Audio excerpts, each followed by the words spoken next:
Dunia internasional ramai-ramai mengecam keras rencana Israel yang berambisi menguasai Gaza sepenuhnya. Bahkan warga Israel sendiri juga turun berunjuk rasa menolak rencana pemerintahnya. Negara-negara Arab menyebut rencana Israel sebagai eskalasi berbahaya, tidak dapat diterima dan pelanggaran terang-terangan terhadap hukum internasional. Namun hingga kini ambisi Benyamin Netanyahu seolah tidak tergoyahkan. Lantas seberapa kuat desakan dunia menghalangi langkah Zionis mencaplok Gaza? Untuk membahasnya sudah bergabung bersama saya ada pakar hubungan internasional dari Universitas Indonesia Mas Agung Nurwijoyo. Mas Agung, seingat kami sudah 147 negara Mas ya. Betul. 75% dari PBB yang menyatakan dukungan terhadap Palestina. Tapi tidak bergeming Mas? Ya. Netanyahu terus bombardir Gaza habis-habisan? Ya. Saya pikir untuk yang beberapa waktu terakhir ini ada dua alasan yang saya lihat ya menjadi motifnya Netanyahu. Ya, yang pertama memang Netanyahu tetap merasa bahwa Hamas ini sebagai existential threat. Oleh karenanya Occupy Gaza itu kemudian dilaksanakan dengan 5 target utama sebenarnya. Yang pertama eliminasi terhadap keberadaan Hamas, yang kedua terhadap penguasaan kontrol penuh terhadap Gaza, ketiga pengembalian sandera, lalu demilitarisasi wilayah Gaza, dan yang terakhir dia bicara mengenai pemerintahan Gaza pasca perang adalah tidak di bawahnya Hamas ataupun di bawahnya Palestine Authority, tapi government, civilian government. Nah, dari 5 tujuan itu sebenarnya ada 2 motif utama yang kemudian saya lihat. Yang pertama tadi perihal masalah Hamas sebagai existential threat, yang kedua ada kalkulasi Netanyahu perihal politik domestik. Artinya kalau kita sudah bicara masalah politik domestik, Israel ini punya kerapuhan di Knesset sebenarnya. Jadi sebelum perang 2023 sebenarnya beberapa kali Israel itu melakukan pemilu karena memang pemerintahannya sangat sulit untuk terbentuk. Peta koalisinya sangat rapuh. Nah, ketika pasca 2023, Netanyahu relatif berhasil untuk mengkonsolidasikan kekuatan. Termasuk salah satu yang menjadi poros utamanya adalah kekuatan ultra sayap kanan Israel. Yang kemudian kita lihat sekarang oleh Itamar Ben-Gvir misalkan, yang kedua adalah Bezalel Smotrich. Nah, Netanyahu ini menurut saya mencegah terjadinya kerapuhan di titik di konsolidasi domestik tersebut. Karena kalau kemudian dia rapuh, maka harus ada kos yang kemudian dibayar. Padahal sudah dicap pelanggar kejahatan perang dunia ya Mas ya? Problem besarnya adalah yang tadi saya singgung. Para ketua kelompok-kelompok ultra sayap kanan ini punya motif ideologi yang sangat kuat. Bicara masalah Eretz Israel adalah mereka punya motif yang begitu kuat bicara masalah Israel Raya, misalkan seperti itu. Artinya di sini nggak ada intensi untuk membentuk two state solutions. Dan ini kan sesuatu hal yang juga sebenarnya melanggar hukum internasional. Tapi kita melihat dalam politik bagaimana Netanyahu berusaha menghindari karena kerentanan ketika koalisinya itu pecah adalah pemilu. Nah, Netanyahu berusaha untuk menghindari pemilihan umum yang sulit. Ditambah juga dengan proses hukum yang kemudian dihadapi oleh Netanyahu yang sedemikian berisiko untuk Netanyahu sendiri. Sedangkan Netanyahu masih punya berorientasi tetap memimpin Israel. Dan kalau kemudian Occupy Gaza ini kemudian dilakukan, ditargetkan berjalan sekitar 4-5 bulan. Artinya ini akan tembus di bulan Januari tahun 2026. Dan di 2026 di bulan Oktober akan ada perhelatan di Israel, yaitu adalah pemilu Israel. Ini artinya operasi militer akan terus berlanjut? Saya punya intensi bahwa Netanyahu punya itikat besar untuk mempertahankan posisinya.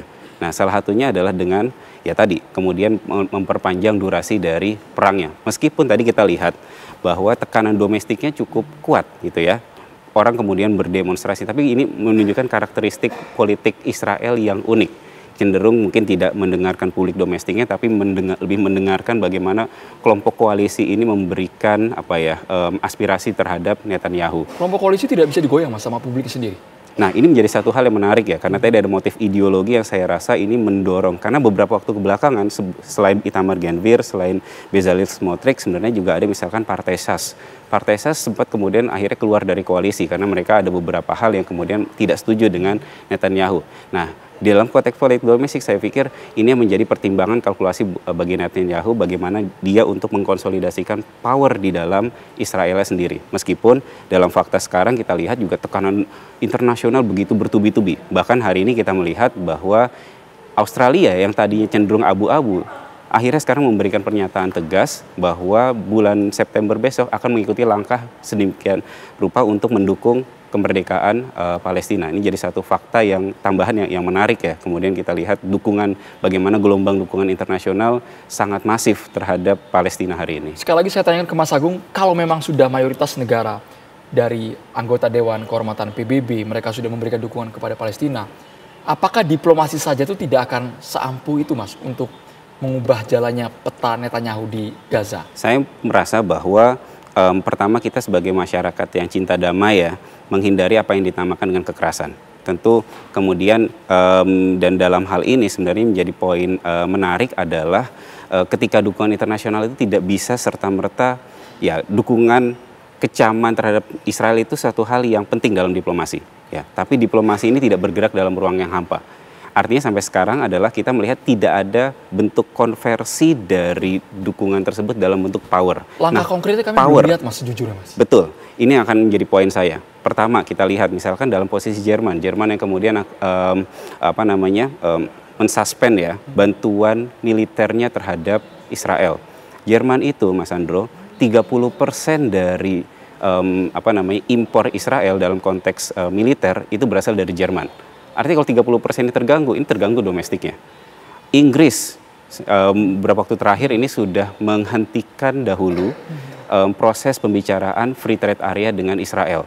Ya, dan negara-negara lain pun kemudian punya intensi sama. Belanda, Belgia, Slovenia, Spanyol, beberapa lisensi-lisensi mereka dalam konteks pertahanan dengan Israel itu juga kemudian ditunda seperti itu. Nah, ini kan menjadi sebenarnya harusnya model-model seperti ini secara bertahap akan bisa memberikan tekanan juga terhadap Israel dalam konteks perekonomian. Nah, dan fakta yang menarik adalah kita melihat dalam masa 2023 sampai 2025 terjadi perlambatan yang luar biasa dalam perekonomiannya Israel. Pertumbuhannya sangat sangat rendah. Efeknya signifikan ada ya, Mas, ya? Efeknya signifikan seperti itu. Dan bahkan negara-negara termasuk Australia, walaupun Australia secara demografis sangat jauh ya. Tapi ternyata kita juga melihat ya negara demokrasi ini kan banyak tekanan dari persepsi publik domestiknya. Nah, ketika persepsi publik domestik bermain ini akan mempengaruhi terhadap elektabilitas dari para aktor-aktor politiknya. Tapi di samping itu, bagaimanapun perang ini akan memberikan dampak, Mas. Oke, kita sepakat bahwa hotspot utamanya adalah Gaza dan Israel. Tapi event dari perang ini ada banyak. 2023 sampai 2025 orang tidak hanya sekedar melihat bicara tentang Gaza, tapi efek spoiler effect dari perang Gaza, kita melihat bagaimana kemudian Houthi serangan di Laut Merah, bagaimana Iran juga berkecamuk. Kalau sudah bicara Iran, dia akan bicara tentang Hormuz. Selat Hormuz itu 12-15% mempengaruhi jalur perdagangan. Bukan perdagangan, tapi bicara tentang minyak dan gas. Laut Merah dia bicara tentang jalur perdagangan. Artinya negara-negara lain juga secara tidak langsung terpengaruh dari dinamika yang terjadi di kawasan Timur Tengah ini. Sehingga saya pikir di titik tertentu ini menjadi publik internasional, negara-negara juga realignment, punya pandangan akhirnya yang berbeda. Karena perang ini nggak bisa dilakukan lagi dalam durasi yang begitu panjang. Selain kita berbicara dalam aspek yang sangat normatif, ini bicara tentang kemanusiaan. Apakah murni backing atau pasokan dari Israel yang non-stop induknya Amerika Serikat, Mas? Salah satunya itu. Ya, kalau kemudian dukungannya Amerika masih sedemikian kuat, tapi yang fakta yang kemudian kita tidak bisa nafikan, Mas Andro, negara-negara Eropa, khususnya Uni Eropa ini nomor 1 ternyata dalam konteks mitra perdagangan Israel. 28-33% perdagangan Israel itu dengan Uni Eropa. Baru yang kedua adalah Amerika Serikat, yang ketiga dengan Tiongkok. Artinya, kalau kita sebagai negara selatan, Global South, let's say demikian, atau kalau sekarang kita membangun kolaborasi antara Global North dengan Global South, berarti kita menemukan aktor-aktor yang sebenarnya punya pandangan yang sudah berubah. Tidak lagi melihat bahwa Israel, apa yang dilakukan Israel sebagai self-defense. Negara-negara Eropa sudah berubah. Cina punya stance yang konsisten. Artinya kalau tekanan dalam konteks ekonomi ini bisa digerakkan, itu menjadi sesuatu hal yang saya pikir tidak menunggu waktu lama, akan ada perubahannya sedemikian signifikan. Ya, kalau kemudian akhirnya tadi kalau kita buat secara urutan, nomor 1 mitranya adalah Uni Eropa, kedua Amerika Serikat, yang ketiga adalah Cina. Kalau yang kedua ini masih kita tidak bisa pegang, berarti nomor 1 dan nomor 3 harusnya kemudian menjadi langkah diplomatik yang harus dilakukan. Artinya kecaman tidak boleh berhenti sekedar kecaman, tapi dia harus beranjak menjadi satu langkah yang sifatnya lebih konkret. Misalkan contoh adalah shuttle diplomasi. Itu harus mutlak dilakukan secara masif. Ya, harus dilakukan oleh Indonesia, oleh negara-negara yang lain secara bersama. Tidak bisa dilakukan satu persatu, tapi dilakukan secara kolektif. Itu menjadi satu hal poin. Jadi ujungnya Mas Agung melihat eskalasi yang terus meningkat di Gaza Palestina, apakah kita harus menunggu nanti sidang PBB di bulan September? Ya. Baru ada jawaban dari semua kekacauan yang dibuat oleh Netanyahu atau seperti apa? Saya pikir tidak perlu menunggu sampai September, karena apa yang dilakukan Israel dengan misalkan sekarang memperpanjang operasi militernya, sebenarnya yang pertama dia akan melahirkan isolasi buat Israel tersendiri. Karena kita melihat fenomena sekarang bagaimana dukungan internasional begitu masif terhadap Gaza, terhadap Palestina. Itu satu, isolasi itu akan dirasakan oleh Israel. Yang kedua, tentu ini menjadi alarming level. UN OCHA itu menyebutkan bahwa UN for Coordination for Humanitarian Affairs ya. UN OCHA ini melansir bahwa apa yang terjadi di Gaza, ini data baru keluar di hari Rabu kemarin, menyebutkan bahwa apa yang kita lihat di Gaza sekarang at the darkest side ya. Ini adalah titik the darkest point. Ini adalah titik tergelap di dunia. Gitu, di dunia. Ya, semua akan bersepakat hal itu.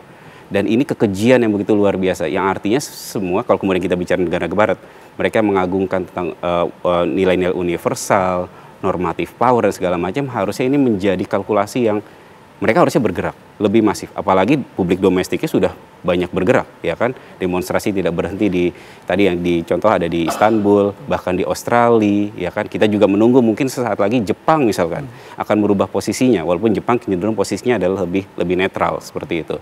Tapi ini harusnya membalikan pandangan internasional bahwa apa yang terjadi di Gaza ini adalah bentuk penjajahan, bentuk kekejian, bentuk genosida tiada henti. 61.000 orang itu bukan sekedar numbers, tapi ini bentuk kekejian luar biasa. Perang 672 hari yang dilakukan secara terus-menerus ini juga begitu kekejian dan semuanya harus segera selesai. Terima kasih Agung Nurwijoyo, pakar hubungan internasional dari Universitas Indonesia sudah bergabung di Kabar Petang. Terima kasih Mas Agung. Pemirsa, segmen Benang Merah Mimpi Damai untuk Palestina akan hadir sesaat lagi. Tetaplah bersama kami di Kabar Petang.